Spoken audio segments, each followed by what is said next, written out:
बिर्याणीनंतर कलिंगड खाल्ल्यानं एकाच कुटुंबातल्या चौघांचा मृत्यू झाल्याचा दावा होतोय। मात्र त्या घटनेवरून तज्ञ काय म्हणतायत पाहूया। बिर्याणीनंतर कलिंगड खाऊन एकाच कुटुंबातल्या 4 जणांच्या मृत्यूनंतर मुंबईमध्ये अनेक दुकानांमधून कलिंगड गायब झालेत। पायधुणीतल्या दुर्घटनेनंतर भीतीपोटी विक्रेत्यांसह ग्राहकही कलिंगड खरेदीस घाबरतायत।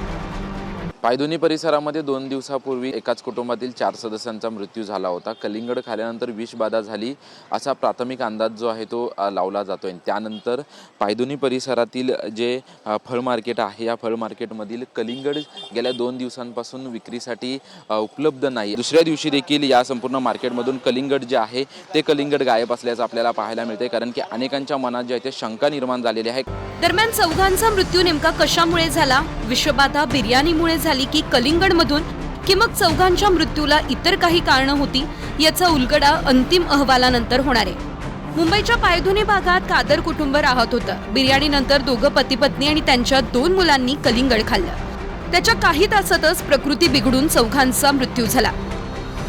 डॉक्टरांच्या मते विषबाधेतून प्रकृतीत गंभीर बिघाड होऊ शकतो, मात्र मृत्यूची घटना दुर्मिळ आहे।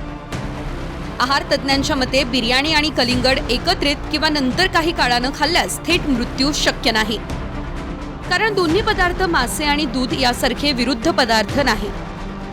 जरी विरुद्ध पदार्थ असते तरी अशा घटनेत फार विषबाधा होते, मात्र मृत्यूची घटना दुर्मिळ आहे। त्यामुळे कादर कुटुंबासोबत नेमकं काय घडलं?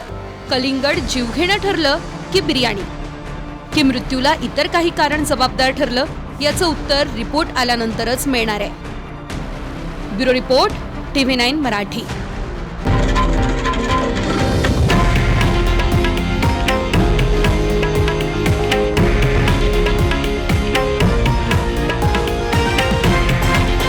हे आहे देशातील नंबर 1 न्यूज नेटवर्क आणि आपण पाहत आहात TV9 मराठी, एकमेव।